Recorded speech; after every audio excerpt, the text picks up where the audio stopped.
지난달에 장로회 신학대학은 저희 동기 수련회를 가졌습니다. 신대원을 졸업한 지 33년이 넘었고 목사로 사역한 지 31년이 지났습니다. 신대원 졸업한 지 33년 만에 처음 만난 동기도 있었는데 한눈에 알아볼 수 있었습니다. 물건은 새 것이 좋고 사람은 옛사람이 좋다는 말처럼 목회계를 오래 함께 걸어갔던 친구 동기 목사들 만나서 참 즐거운 시간, 행복한 시간 가졌어요. 예배를 마치고 예배드리고 은퇴한 동기 목사님의 간증을 겸한 목회 이야기를 들었습니다. 그분은 동기지만 신대원을 늦게 왔기 때문에 벌써 은퇴했어요.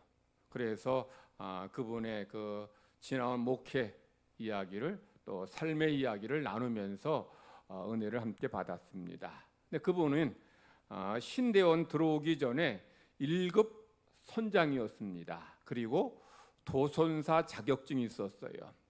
성도 여러분, 도선사가 뭐 하는 사람인 줄 아셔요? 도선사는 말 그대로 도, 길도자, 선, 배를 이끄는, 배를 이제 잘 항구로 들어오고 나가게 하는 일을 하는 사람이 도선사입니다. 쉽게 설명하면 주차장 관리인과 비슷하죠, 하는 일이. 주차장 관리인이 이제 고객이 오면 이 주차할 때에 뭐 기둥이라든지 벽이라든지 다른 차에 부딪히지 않도록 앞뒤로 왔다 갔다 하면서 오라이 해가지고 주차시키는 일을 하는 것처럼 이 도선사도 그 배가 항구에 잘 들어올 수 있도록 또 잘 빠져나갈 수 있도록 하는 일을 맡은 거죠. 우리 생각에는 이게 좀 쉬워 보일 것 같죠? 근데 이게 쉬운 일이 아닙니다. 왜냐하면 이 도선사는 그 조류, 바닷물이니까 조류, 그리고 수심의 변화, 파도 치는 거 이거 다 고려해야 되고, 그리고 이제 각종 그 선박들의 이 조종수를 다 알아야 돼요.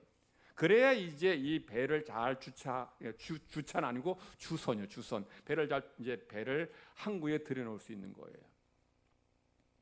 사실 주차는 뭐 이렇게 주차하다가 이제 차가 부딪힐 것 같으면 탁탁 치면은 바로 이제 브레이크를 밟으면 서요. 근데 이 배라는 거는 뭐 수만 톤급짜리 배도 있어요.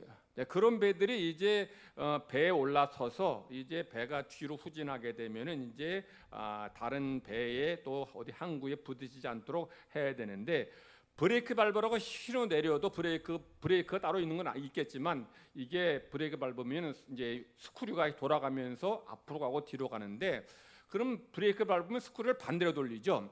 반대로 돌리게 되면 배가 바로 탁 쓰는 게 아니고 무게가 있으니까 또 물이니까 이게 제동거리가 한참 가요. 많이 밀려나간다는 거죠. 그러니까 이 파도 치고 그리고 밀려나고 이 배의 무게 이것까지 다 고려해서 이 배를 잘 항구에 넣고 빼야 되는 일이니까 이게 굉장히 힘든 일이에요. 그래서 그에 걸맞는 대우를 해줍니다. 여러분, 도선사의 연봉이 얼마 정도 하는지 아세요? 얼마 할 것 같아요? 5억 원입니다. 그만큼 힘든 거예요. 그러니까 한 20년 이상 이제 배 모은 사람들 중에서 이제 이런 경력이 있는 사람 중에서 이제 도선사 자격을 이제 시험을 치를 수 있게 하는 거예요. 그래서 그 도선사는 모든 그 배를 모는 사람들의 최종 목표가 도선사 되는 거예요. 그러니까 몇 명 없어요, 우리나라에. 그리고 이제 이 도선사는 이 선장의 꽃이라고 불리는 거죠. 그래서 5억 원 되는 이런 이제 직업을 우리 동기 목사님이 이제 포기하고 신대원에 왔어요. 물론 그때는 지금만큼 5억 원은 안 받았겠죠. 한 20 몇 년 전이니까. 그런데 오늘날에 화폐로 하면은 5억 원짜리 이런 직업을 버리고 신대원에 들어온 거예요. 이제 동기 목사들 중에는 뭐 교장, 교감 선생님 하다 온 분들도 계시고 삼성의 부사장 하다가 온 분도 계셔요. 자, 이런 분들이 이제 이 신대원에 들어오는 게 이게 얼마나 어렵고 힘들겠냐는 거죠. 저희 같은 사람, 저희처럼 대학교 졸업하고 바로 이제 신대원에 들어온 사람들은 그렇게 부담되는 게 없어요. 그러니까 저만 결단하고 소명을 확인하고 시험 치면 돼요. 그런데 이제 이미 결혼해서 자녀들도 있고, 그리고 이제 사회적인 지위와 명예도 있고, 이런 걸 많은 수입이 있는 사람들이 이걸 이제 포기하고 신대원에 들어오는 것은 본인 혼자의 결단만으로 되는 게 아니에요. 가족이 얼마나 반대하겠습니까? 여러분, 연봉 5억 원으로 살다가 한 달에 한 4천만 원씩 이제 월급 받는 택이죠. 그렇게 하다가 신도원에 들어오면 1학년 때는 전도사도 못 나가고 보통 2학년 나가요. 전도사 나가면은 뭐 1년 1,000만 원밖에 안 돼요. 그리고 그렇게 뭐 전임 전도사하고 부목사하고 한 10년 정도 돼야지 담임 목사가 되는데, 담임 목사 돼봐야 도선사 월급의 10분의 1밖에 안 됩니다. 자, 그러면 그 가족들, 아내와 자식들이 우리 아빠가, 우리 남편이 아주 훌륭한 생각을 하는구나, 정말 하나님 나라를 위해서 이렇게 귀한 결단을 했으니 우리 박수로 응원합니다. 이런 아내, 이런 자녀들이 누가 있겠어요? 다 반대하는 거예요. 막 쌍수 들고 반대하고 울고 불고 뭐 난리도 안 나니. 그런데 그런 가족들을 설득해서 하나님께 사명받았으니 감당해야 된다고 신대원에 들어오는 거예요.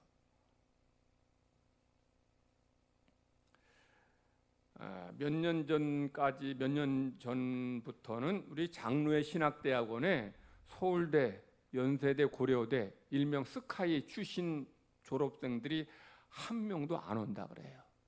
그러니까 제가 신대원 갈 때는 서울대 한 10명, 연세대 한 10명, 그리고 고려대 한 5명 정도, 그리고 10명 이상 오는 대학이 이제 4개 정도가 있는데, 서울대, 연세대, 제가 졸업한 숭실대, 그리고 대구에 있는 계명대 정도가 한 10명 정도씩 와요. 근데 이제 서울대, 연세대 10명 와도 떨어진 사람은 그 정도 되죠. 한 20명씩 지원하면 절반은 떨어지고 절반은 붙는 거예요. 성도 여러분, 교장, 교감 그런 자리, 또 월급, 그리고 부사장 자리 내려놓고 연봉 5억 원짜리 직업을 내려놓고 신대원 목사 되겠다 오는 사람들 왜 올까요? 하나님의 은혜죠. 나를 구원하신 하나님은 너무 감사하니까 이제 세상에 이런 부귀 명예를 내려놓는 거예요. 자, 목사 되는 게 뭐 부와 명예가 보장된 건 아니고 오히려 가난하고 힘든 길이지만, 나를 구원하신 그 하나님의 사랑에 감사해서 다 내려놓는 거. 그리고 오는 거예요. 그렇게 해서 뭐 목회 길게도 못하죠. 50 넘어서 와서 신대원 졸업하고 목사 되면 50대 뭐 중반 60대 다 돼요. 그럼 목사를 한 10년 정도 하고 은퇴하게 돼요. 그런데도 이게 사명이니까 은혜 감사해서 그 길을 걸어가는 거예요. 그런데 아까 말씀드린 것처럼 몇 년 전부터는 스카이, 일명 서울대, 연세대, 고려대 학생들이 하나도 안 온다는 거예요. 요즘 사람들은 하나님 나라를 위해서 내 삶을 내려놓으려 하지 않는다는 거예요. 그렇다고 해서 뭐 좋은 대학 나온 사람들은 반드시 신대원 가야 된다, 제 이 얘기하는 게 아니에요. 하나님께 받은 은혜와 사랑을 감사해서 내 것을 내려놓으려는 이런 삶이 점점 더 사라져 간다는 거죠. 요즘 사람들의 삶의 모습을 보여주고 있는 거예요. 그러니까 신학교도 이렇다. 신학교도 신대원도 이렇다면은 일반 성도들은 점점 더 어떤 삶을 살아가느냐는 거죠.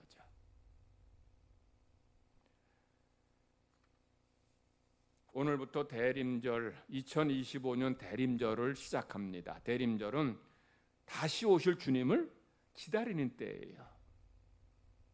예수님이 다시 오신다 하셨더니 우리 성도들은 그 오실 주님을 기다리는 삶을 살아야 된다는 거예요.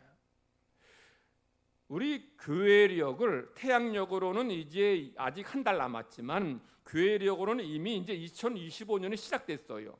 시작됐는데 교회력을 이 대림절로 시작하는 것은 의미가 있어요. 왜냐하면 여러분의 삶은, 성도의 삶은 다시 오실 주님을 기다리는 삶이기 때문이에요.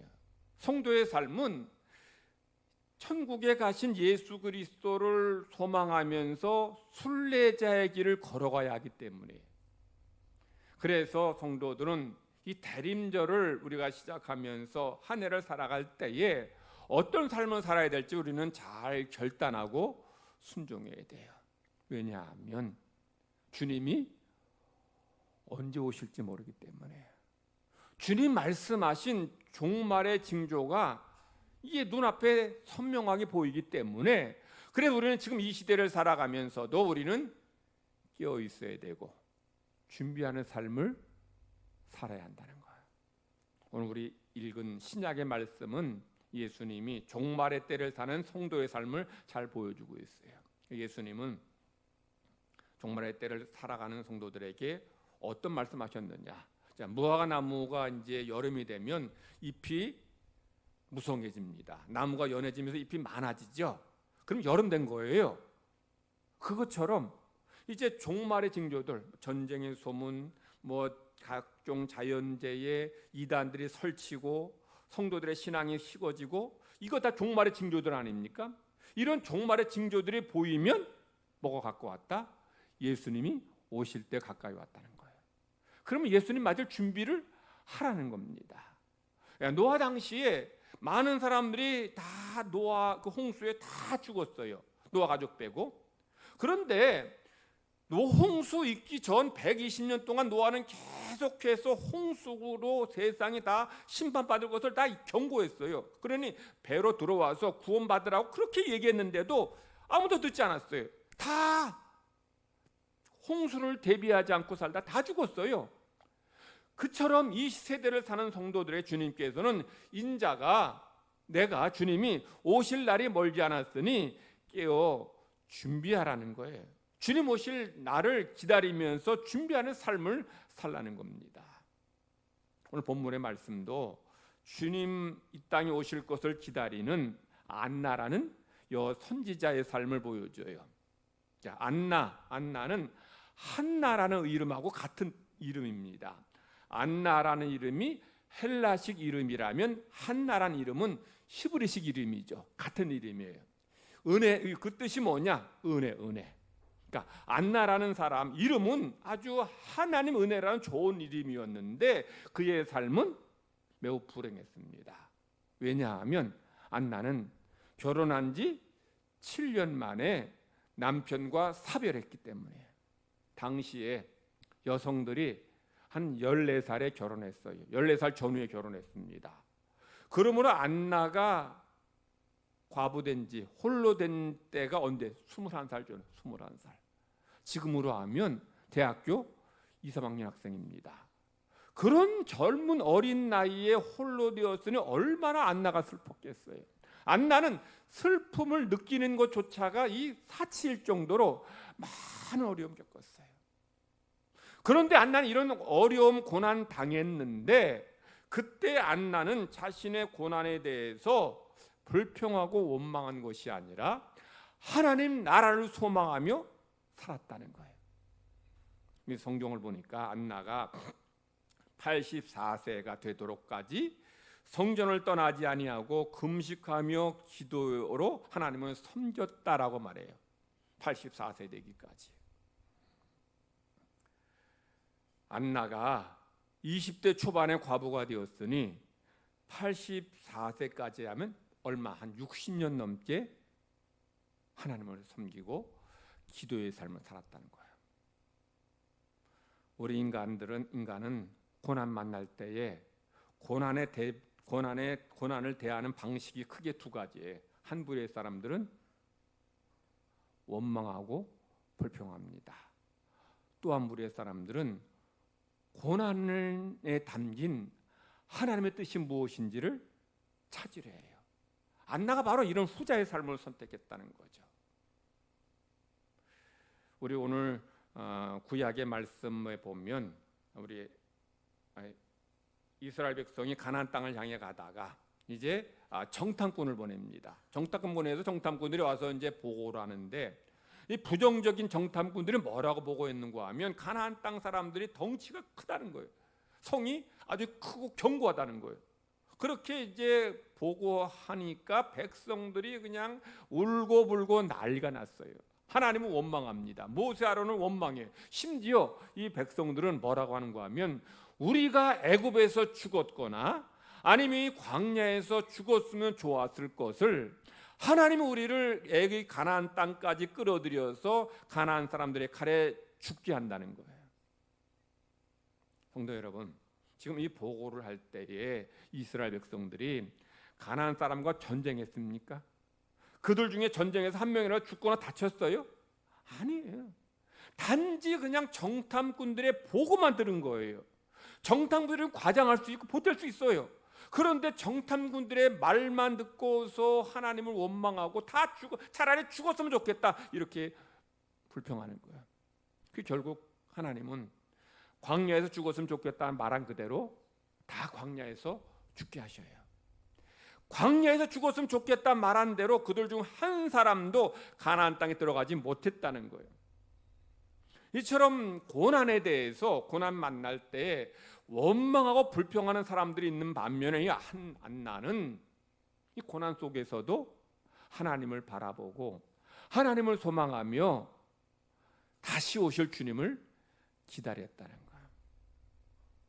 그래서 이 안나는 자신의 삶의 이런 고난 속에서도 하나님을 의지하는 믿음의 삶을 살았기에 이 땅에 오신 예수님을 만나게 됩니다. 그리고 안나는 하나님의 그 놀라운 역사를 보게 되는 것입니다. 그러면 성도들을 고난이 찾아올 때에 우리 원망으로 쉬워요. 그러나 여러분들이 입으로 내뱉는 그 원망의 말을 하나님이 들으시고 그대로 행하신다는 거죠.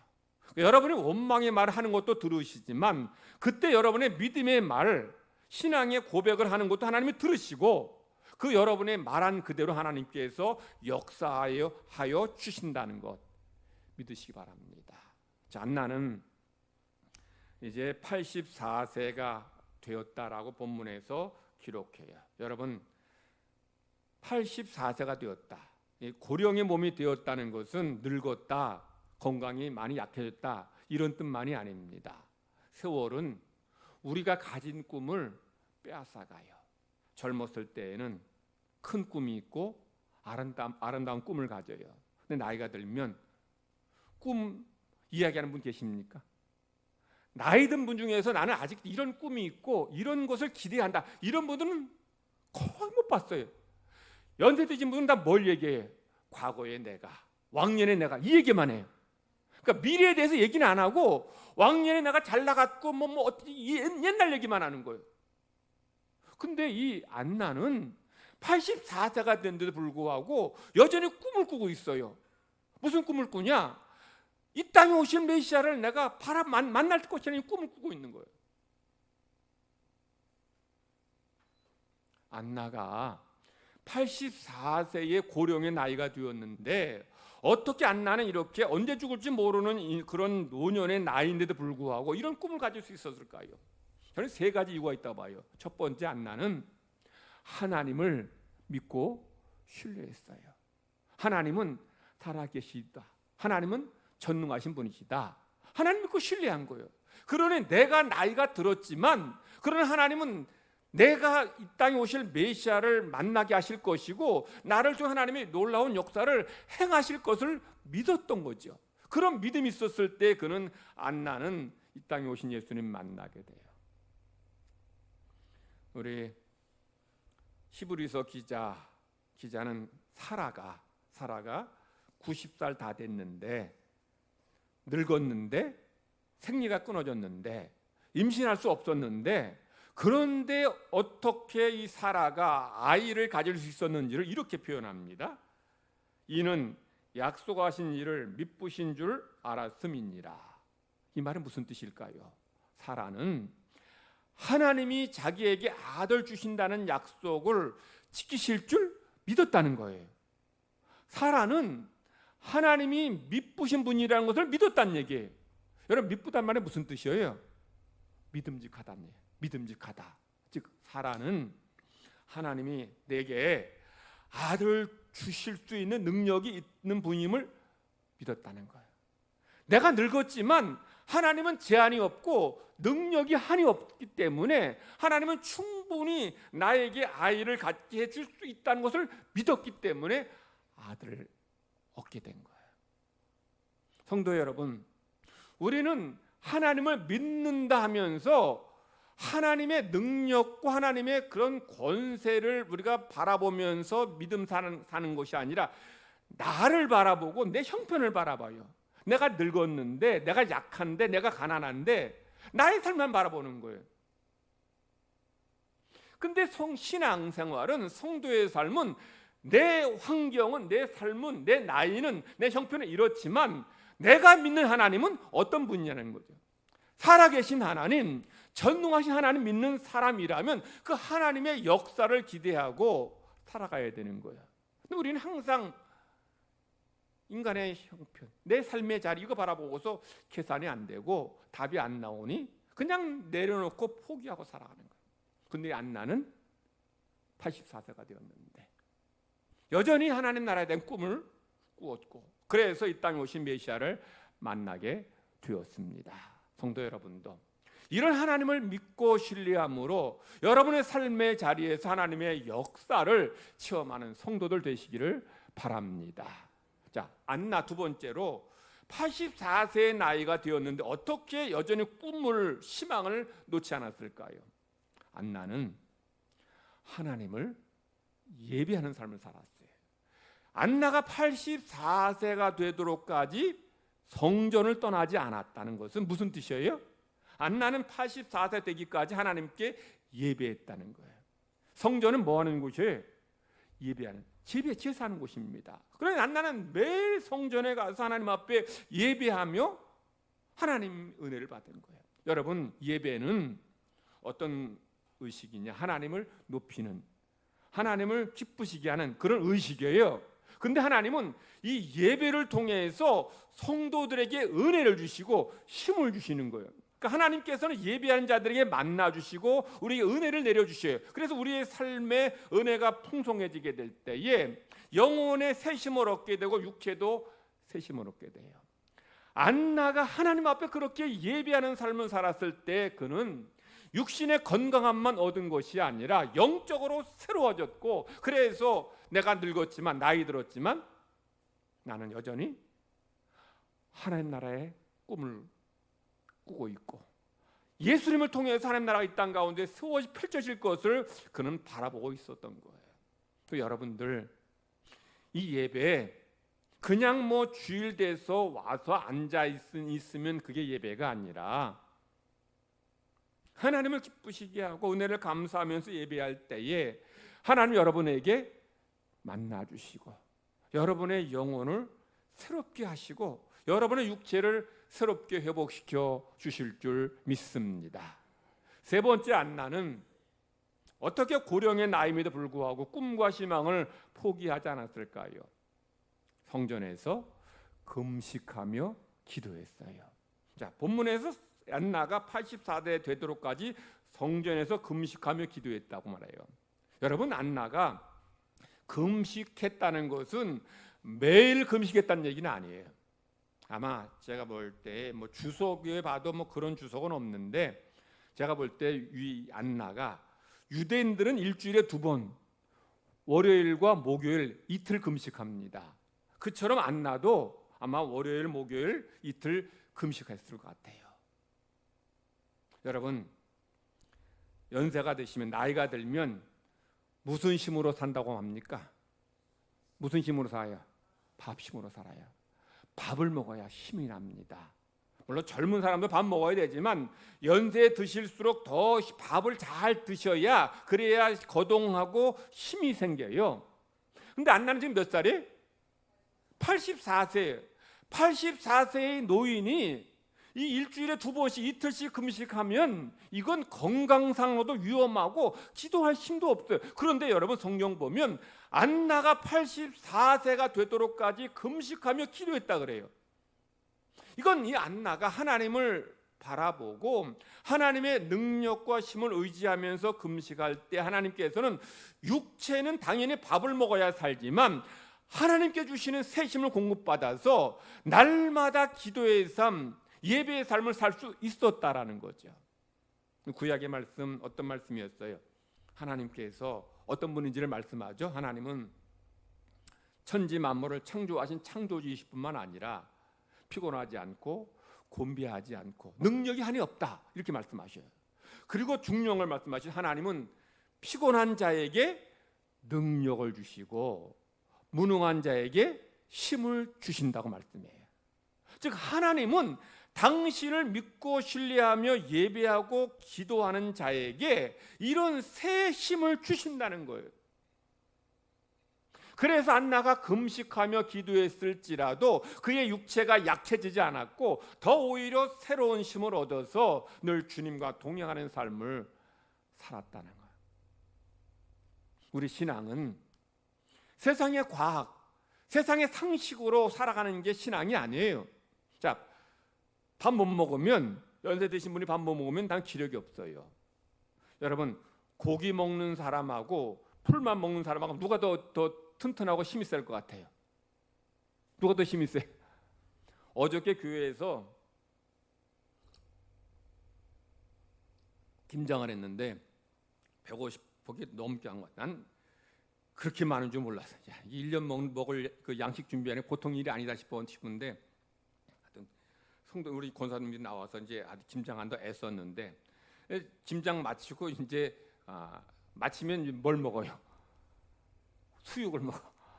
제가 수육을 얼마나 많이 먹었는지 하여튼 밥은 안 먹고 수육만 먹었어요. 고기를 그렇게 먹었더니 저녁 8시 돼도 배가 안 고파. 여러분, 다니엘이 우상에 바친 고기와 이런 포도주 안 먹겠다고 환관장에게 우리 열흘 동안만 풀, 채소, 그 빵 쪼가리 조금만 먹게 해달라는 거예요. 여러분, 고기 맨 때마다 고기 먹는 사람하고 빵하고 풀 먹는 사람하고 누가 더 튼튼하고 누가 얼굴이 더 기름이 쫙 흐르겠어요? 당연히 고기 먹고 뭐 좋은 거 먹은 사람이 얼굴이 더 그 윤기가 흐르고 더 건강해 보일 텐데, 근데 성경을 보니까 이 풀과 채소와 이 빵 쪼가리 먹었던 이 다니엘의 친구들이 얼굴이 더 윤기가 흐르고 더 건강해 보이고 더 튼튼해 보였다는 거예요. 이건 상식으로 과거로 설명이 안 되는 거예요. 하나님을 신뢰하는 그들에게 하나님께서 이런 은혜, 이런 건강, 혈색이 좋아지게 하고 힘을 주신 거예요. 그래서 안나가 금식하며 기도했을지라 하나님은 그에게 이런 새로 힘을 주셔서 그는 하나님 나라에 대한 또 예수님을 통해서 세상에 이런 구원의 역사가 일어날 것을 꿈꾸면서 믿음으로 살 수 있었던 겁니다. 그럼 성도 여러분도 대림절 보내면서 우리 주님을 오시 기다리는 우리 성도들의 삶이 안나의 삶에서 교훈을 얻으시기 바랍니다. 안나처럼 하나님을 믿고 신뢰하고 그리고 하나님께 예배하고 또 금식하며 기도하는 삶을 살 때에 여러분은 주님을 준비하는 그런 삶이 될 줄 믿습니다. 그렇다고 여러분이 뭐 예배 안 드리고 하나님 믿지 않고 기도하지 않는다는 얘기 아니에요. 그러나 안나가 하나님을 전적으로 믿고 신뢰하듯이 또 하나님 앞에 감사함으로 예배드리듯이 하나님께 정말 진심으로 전심으로 기도하는 삶을 살았듯이 여러분 그런 삶을 살아갈 때에 하나님께서 여러분에게도 이런 영혼이 잘됨과 같이 범사가 잘 되게 해주셔요. 예배드리는데 그냥 때가 돼서 와서 예배드리는 것이 아니라 나 같은 죄인을 구원하신 나 같은 죄인에게 이런 영원한 천국을 지금까지 이런 풍성한 은혜를 주신 것을 감사하면서 예배할 때에 그 예배 하나님 기쁘게 받아주셔요. 기도할 때 하나님께서 정말 지금까지 우리의 삶에 응답해 주신 것을 감사하지만 또 앞으로도 그렇게 응답해 주실 것을 믿고 전심으로 기도할 때에 하나님 여러분에게 은혜 더해 주시는 거죠. 그래서 여러분들 뭐 안나처럼 일주일에 이틀 금식하라고는 못하지만 일주일에 한 끼만이라도 금식하면서 기도하셔요. 금식은 이런 의미입니다. 내가 밥심으로 살아야 사는데 밥심이 아니라 하나님이 주시는 힘으로 살겠다. 이게 금식입니다. 금식은 내가 물질을 의지하는 게 아니고 하나님 의지하겠다. 이게 금식이에요. 여러분이 이런 믿음으로 한 끼라도 금식하며 기도할 때에 하나님께서 여러분에게 이런 영혼에, 여러분의 육체에 새 힘 주시고 은혜 더하여 주실 것입니다. 이 대림절, 이런 삶을 살아감으로 인해서 언제 주님이 오시더라도 그 주님을 잘 맞이하는, 그래서 할렐루야, 마라나타 찬송 부르고 주님 앞에서는 모든 성도 되시기를 간절히 바랍니다. 하나님 아버지 감사합니다. 2025년 대림절을 시작합니다. 우리도 안나처럼 이 땅에 오실 주님을 기다리고 준비하는 삶을 살게 하여 주시옵소서. 하나님 믿고 신뢰하는 삶이 되게 하시고 하나님 앞에 감사로 예배하는, 하나님의 기뻐 받으신 예배 드리는 성도 되기를 원합니다. 우리가 한 끼라도 금식하며 기도할 때에 우리가 밥 힘으로 사는 게 아니라, 물질을 의지하고 사는 것이 아니라 하나님 주시는 힘을 의지하고 하나님의 능력을 의지함으로 사는 우리 모든 성도가 되게 하여 주시옵소서. 그래서 언제 주님 오실지라도 준비된 모습으로 주님 맞는 모든 성도 되게 하여 주시옵소서. 감사드리며 예수님의 이름으로 기도드리옵나이다.